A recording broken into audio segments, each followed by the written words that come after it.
Hey guys, so it's time for a spring garden cleanup. I'm going to be filming outside more often, and my camera is really good at picking up wind noises, so I will probably be doing more voiceovers.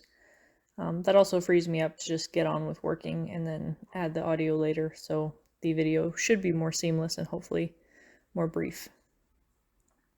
I'm basically, at this point, just removing any dead plant material from last year. I didn't actually get a whole lot cleaned up last fall, and I wish I had cleaned up a bit better last fall, but not much I can do about it now. So I'm basically just pulling out all the dead plants and stuff. At this point I realized the mosquitoes were out, and my husband was kind enough to bring some spray to me and spray me down.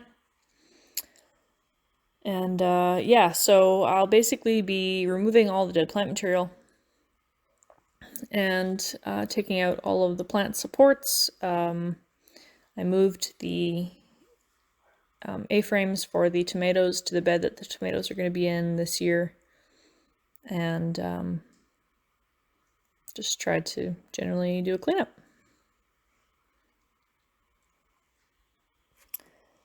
So one thing I was going to mention is in the spring, I often find I get a lot more fatigued working in the garden. I put that down to not being used to the physical labor of garden work over the course of the winter. And so I do use a couple of things to help myself. One, you can see that I'm wearing a toque. It's not actually that cold. It's just if it's quite windy, and it is often windy in the spring, the wind will get in my ears and it'll cause earache later on in the day. And so in this video, I've actually got headphones on and a toque over my headphones to keep my ears nice and warm. And you'll see later on I also grabbed a walking stick, and I'll demonstrate how I use that to balance myself. Yeah, so I'm just raking up the debris, cleaning up stuff. It's really important in the spring especially to stay hydrated. Don't forget your sunscreen if you're working out in the sun and your skin is exposed.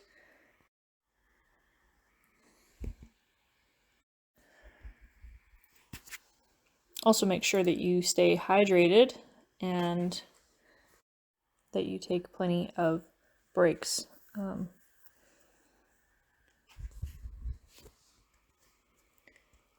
So at this point I was starting to get pretty tired. You can see I'm leaning on the rake pretty good. So I went and grabbed my cane instead, and basically I'm just using that to balance. It helps when I lean forward that I can center myself. I can use the stake, the walking stick, to give me a better balance so that I'm not straining against it so hard. I'll also use it to lift myself out of a squat, and if I bend over and I stand up suddenly, sometimes I get rather lightheaded, and so I will use the stake to keep me balanced while I catch my breath and get the oxygen flowing back to the brain cells. I do also recommend wearing the appropriate gear for the weather. This was a lovely sunny day, but I also know that if I get too cold outside, then I'll be wrecked for a long time, and the exertion on my muscles is going to be more extreme if they are also cold at the same time. So I try to bundle myself up to be just a little bit warmer than I would strictly need to be. And yeah, so this is, when did I shoot this video? I think I took this like the 5th or 6th of May. The snow had only been melted off out of the garden completely for a couple of days at that point. Yeah, so it's a nice spring day. It is always windy here in the spring and in the fall. During the summer it's usually not windy every day, but it's quite windy here. And so this was a relatively calm day to work. I don't like working when it's really windy. It seems like it just makes you so much more tired than working in calm conditions. And also with moving plant debris and stuff, you get a lot of dirt in your face if it's too windy.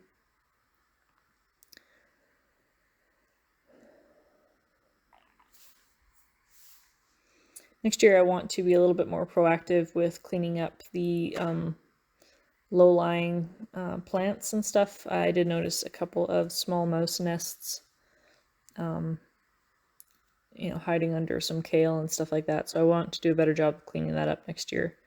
I do know that these are field mice, not deer mice, so I'm not worried about contamination from them.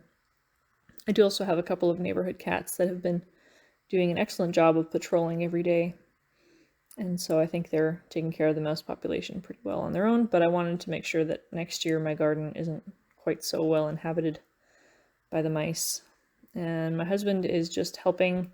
We actually got this little speed drill thing that digs holes. And last year my teepees kept falling over.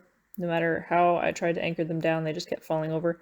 And so this year he's just helping me drill some holes to actually get the teepees, these bean poles, anchored into the ground about 5 or 6 inches down, and that should help to keep them from getting knocked over in the wind.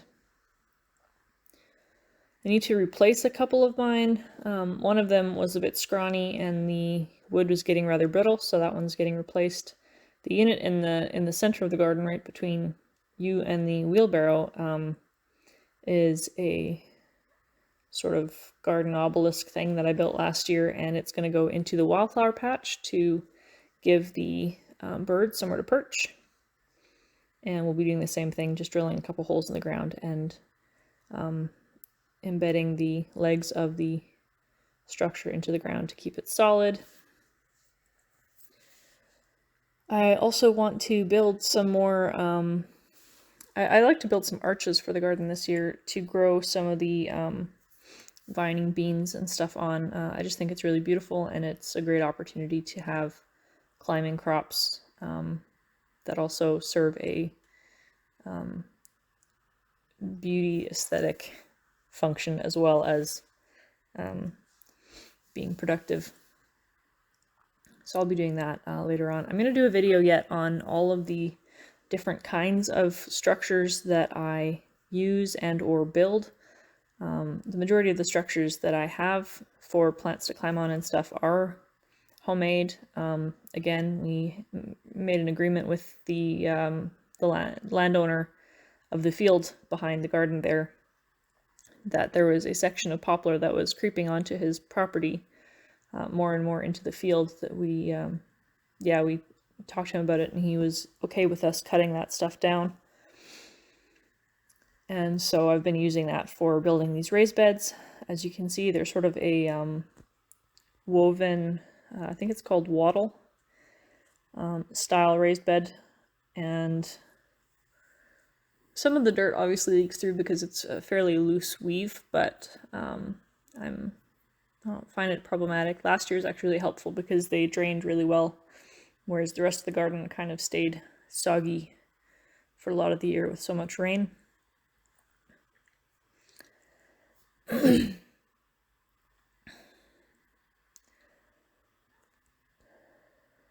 Yeah, I don't know what else to mention. I guess yeah, so I'll do another video on the different kinds of garden structures, plant supports that I use in the vegetable garden.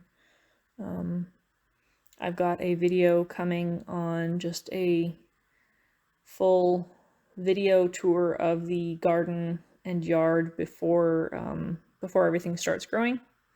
That'll be coming in the next day or two. I've got a planting video coming out as well in the next couple of days. I've been filming all this stuff over the last week, and I just want to get it all out here right away, so hopefully that'll be forthcoming very shortly.